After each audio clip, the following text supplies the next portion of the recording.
Vendredi 19 mars a eu lieu l'ouverture des bureaux de SMICO, Société de microcrédit congolais, située sur la place Moulamba, dans le quartier Nyawera, commune d'Ibanda. L'activité de microcrédit consiste à attribuer des prêts de faible montant à des entrepreneurs ou des artisans qui ne peuvent accéder aux prêts bancaires classiques. Les microcrédits permettent ainsi de concrétiser des microprojets, favorisant l'activité et la création de richesses au niveau local. Nous voulons être une référence en matière de microcrédit. Et donc, la philosophie qu'on a, c'est vraiment la rigueur. On veut calquer une organisation d'une banque commerciale, mais la mettre au service de la population qui n'a pas toujours, ou des entrepreneurs qui n'ont pas toujours accès à ces banques commerciales. Et donc, on veut vraiment mettre la qualité de la banque commerciale au service des gens qui n'ont pas toujours les possibilités de s'y rendre. Alors, pour l'épargne, ce qu'on peut assurer, ce qu'on peut garantir, c'est la sécurité et le rendement. Je crois que c'est important au jour, je crois que c'est ce que les gens recherchent. Quand on vient confier son argent à quelqu'un, on espère le retrouver quelques mois plus tard et un peu amélioré, c'est ce que nous voulons apporter. Et donc notre philosophie, c'est sérieux, bonne gouvernance et transparence.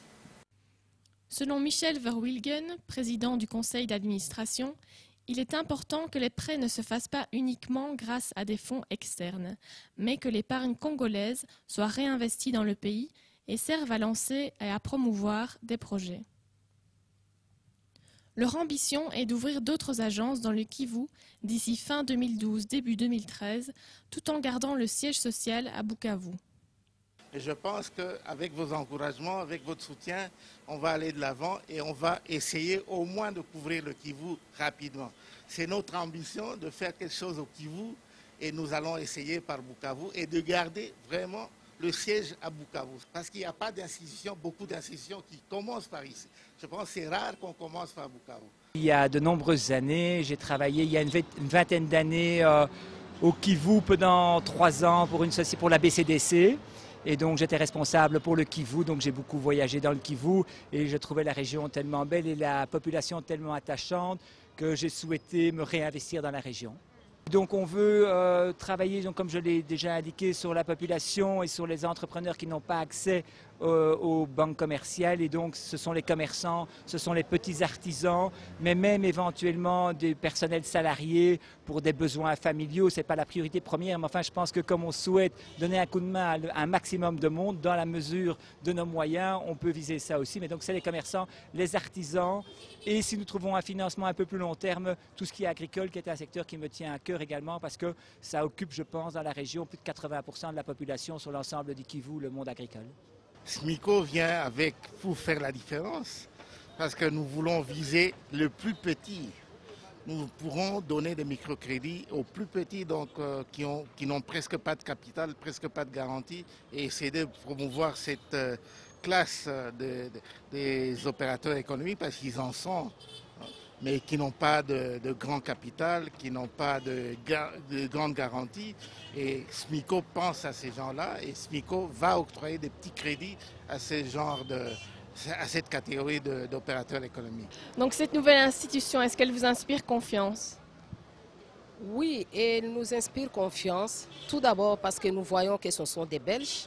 Nous pensons que quand quelqu'un doit quitter son pays pour venir investir, ce n'est pas de l'aventure qu'il est en train de faire. Et en plus de cela, il y a celui qui va être comme gérant ou président, donc administrateur, M. Tounassi. C'est quelqu'un qui a travaillé ici dans les banques et c'est un type bien, c'est quelqu'un vraiment qui nous inspire confiance. Là où il travaille, ça réussit toujours. Est-ce que vous n'avez pas quelques craintes à investir dans une partie du Congo qui est dite à haut risque? Oui, comme dans tout investissement, dans du capital à risque, il y a des risques, il y a des craintes, mais nous pensons que nous maîtrisons et nous maîtriserons ce risque. Nous avons mis en place toute une série de procédures de reporting et de contrôle pour le fonctionnement de l'entité. Il est clair que les craintes structurelles plus d'environnement sont là, mais elles existent déjà depuis tellement longtemps que... Bon, voilà, le monde continue à tourner, on est convaincu qu'il faut faire quelque chose dans cette région maintenant, et malgré ces risques, nous sommes là. SMICO, c'est une société, je dirais qu'il n'y en a pas beaucoup aussi en RDC, c'est une société par action. C'est une IMF de 3e catégorie qui est autorisée par l'État ou le gouvernement à collecter l'épargne des membres et à faire aussi le crédit.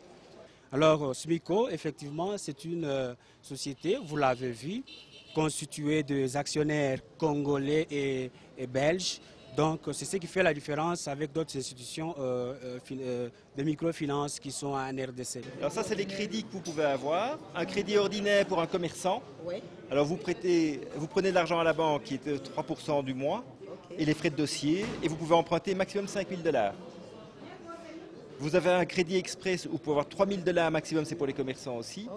Et les microcrédits où c'est 300 $ maximum à un taux de 2%. Et ça, c'est pour tous les clients qui veulent faire quelque chose. Bon. D'accord ? Merci beaucoup. Voilà. C'est intéressant.